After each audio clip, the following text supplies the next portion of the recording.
Hello, everyone. This is your one and only host, Faith Smith, aka the Scorpion Poet, and known by many as Faith Heals.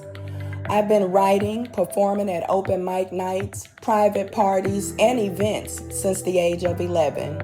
Originally from St. Louis, Missouri, they call it the Show Me State. I write to uplift, inspire, and motivate you to keep going. Remember, there is light at the end of the tunnel. On this channel, we discuss the good, bad, ugly, and some of the most devastating moments too. What it took to get back on track mentally, emotionally, physically, spiritually, and financially. Let's talk about the challenges you faced and how long it took you to heal, if you've healed at all. Let's talk about coping mechanisms for your mental health. Let's talk about those sleepless nights, breaking points, the importance of having a support system, the importance of self-care, the importance of being happy alone prior to trying to be happy with someone else, the importance of knowing how to love and how to be loved. Follow us on Spotify, YouTube, and Facebook. Interested in being a guest? Like, share, and follow this podcast on all social media platforms. Ask a friend to do the same, and then send an email to borninstlouis@gmail.com. That's borninstlouis@gmail.com. Again, that's borninstlouis@gmail.com. borninstlouis@gmail.com. In the subject line, just put podcast guest. We look forward to hearing from you.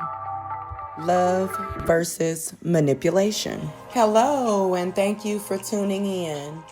On this week's episode of Reflections of Life, we're going to talk about love versus manipulation and when to know the difference. First, know that love is built on mutual respect, support, and freedom, while manipulation is a form of control rooted in guilt, pressure, and sometimes fear that prioritizes one person's agenda. Keep in mind that love empowers and liberates, fostering growth and trust, whereas manipulation drains, isolates, and make you feel afraid to be yourself or say no. Use these things as an example. Is your partner making you question your own reality, overwhelming you with excessive affection and attention early on to create emotional dependency? How about twisting situations to fit their narratives or make you feel sorry for them or guilty for their own mistakes? Using guilt to make you do what they want after you've already said no. Gradually trying to distance you from family and friends so that you'll become more reliant on them. How about avoiding accountability by making it your fault when things go wrong? Or ignoring you as if you've done something wrong to them by simply living by your own standards? Now, it's important to keep in mind that love is viewed differently all across the globe. We all know that. But these few things and situations is not love. These are all forms of manipulation. Your no's should be no, and it should be okay. If you want to go to your family's barbecue for the 4th of July, you should be able to do so without being left to feel bad about doing it. Have you ever been told, if you leave me, I'm going to kill myself? Crazy, right? That's what you call emotional manipulation. And it's also stubborn. You don't care about my happiness, only yours. Have you ever made plans for the weekend with a close friend that you haven't seen in many years? And then your partner goes behind you and book a vacation to the Bahamas at the last minute during the same weekend that you have plans with your friend. Then your partner tries to guilt trip you into going with them instead of hanging out with your friend. That's not love. It's a form of control in a nice way which comes down to what? Manipulation. Again, love is viewed differently all across the globe, but it essentially means the same. Again, love is built on mutual respect, support, and freedom. Love empowers and liberates, fostering growth and trust. For instance, views on love in Africa are diverse, influenced by factors like culture, tradition, and individual experience, often emphasizing commitment, provision, and shared responsibilities, not just romantic or sexual attraction. See, many communities view marriage as a foundation for family and society with a focus on procreation and support. Love can be expressed through actions like providing for a family and showing unwavering support, rather than verbal declarations alone. In most African communities, love and marriage are viewed as a union between families focused on procreation and strengthening the community rather than solely a romantic partnership between two individuals. While romantic love is present and is expressed, it is often balanced with practicality and a sense of duty. Traditional views emphasize the union of two families with respect paid through ceremonies, which legalizes the marriage and is seen as a token of appreciation for the parents and a way to solidify the lineage of future children. In the United States, and in the most ghetto tone used, you simply got us fucked up. It's me alone or I'm gone.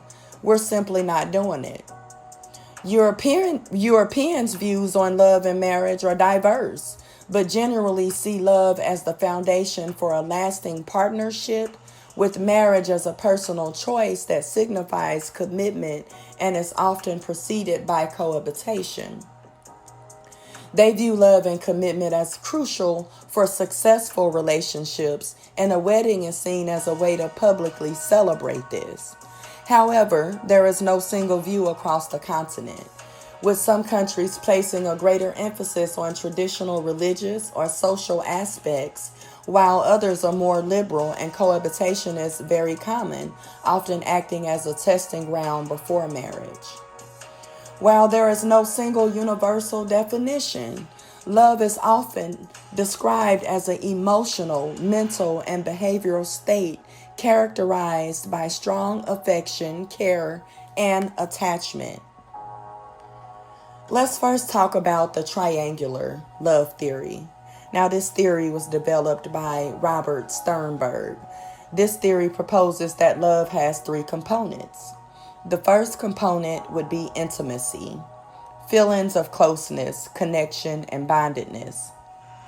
The next one would be passion, drives related to romance and sexual attraction. And then commitment, the decision to love someone and maintain that love. Let's talk about my favorite theory, the one that I personally believe in the most. Love is an action. Love is an action and a conscious choice, not just a feeling. It involves giving and commitment, with the feeling being a side effect of loving actions. So again, guys, love is an action and a conscious choice, not just a feeling.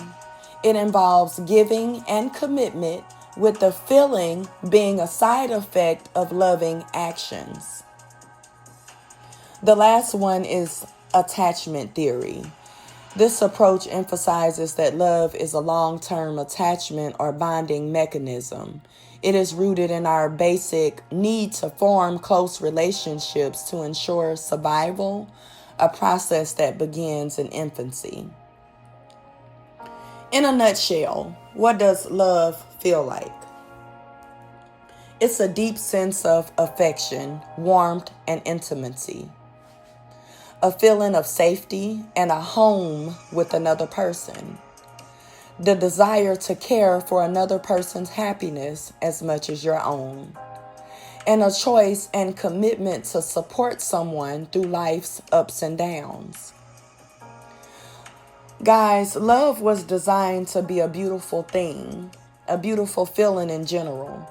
It doesn't hurt, and love doesn't manipulate you into doing things that can potentially harm you now or in the long run. Love doesn't watch you do it all. Love doesn't humiliate you. Love doesn't invite other people into your bedroom if this isn't something that you're into. Love puts you first. Love puts the relationship first. Love puts the marriage first. I never understood the saying, happy wife, happy life. How about happy spouse, happy house? Doesn't that sound much better and not so one-sided? Another thing we all need to keep in mind is that people are not perfect. Arguments will occur in any relationship. It's all about the way we handle those first few words that comes out of our mouths. A lot of times, it doesn't hit us until afterwards. Could I have said that differently? Could I have handled that differently? I'm guilty of this myself. If you set a boundary, be wary of anyone who tries to cross it. When you tell your partner that you're not okay with something or what you're doing is hurting me, it's up to them to speak up and be honest and say, I can live with this or I can't. You may be able to compromise on some things, but it's important to keep in mind that we all have choices. You should never feel pressured into doing anything. That's manipulation, not love. If someone tells you, I love you, but gets upset because you don't say it back, that's manipulation. It's no different than you buying someone a gift just because, and then gets mad because he or she didn't go out and do the same for you. Love is kind. Love is patient. Manipulators are fast talkers. They don't want you to weigh all the options. They want those quick, in the heat of the moment decisions. That's one way they can determine how much control they can have over you. Let's talk about the biggest red flag of a manipulator. They make dramatic statements like, I thought you, out of all people, would have understood. Or you're the only person I ever loved. They start to fake cry or shame you into changing your mind. This is what you call, again, emotional manipulation. The crying is a big one. This is the biggest form of manipulation. Manipulation is all about control. And one of the tactics used to gain control is to take a person out of their element. Think about where you live, where you hang out, whose friends you visit, and where you go on dates. Are they all your partner's favorite spots? Does it seem like you live in your partner's life, but they don't live in yours? It's much easier to control someone when they've left their comfort zone. Is this you? Does it sound like I'm talking to you? If so, then I am. It's not love, it's manipulation. Again, guys, love is built on mutual respect, support, and freedom, while manipulation is a form of control rooted in guilt, pressure, and sometimes fear that prioritizes one person's agenda. Love empowers and liberates, fostering growth and trust, whereas manipulation isolates, drains, and makes you feel afraid to be yourself or say no. Thank you for tuning in.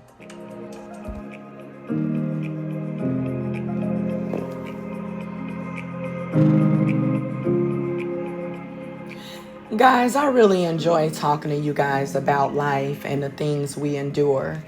A lot of times we find ourselves wondering if we're the ones with the problem after being with the problem for so long. Sometimes we have to take a step back to think, recharge, and do it again. And that is it for this week's episode of Reflections of Life. Thank you for tuning in. Don't forget to share and tell someone else about the show. Remember, we talk about the good, bad, ugly, and some of the most devastating moments also. No topic is off limits here. We are reflecting on life and making comebacks together.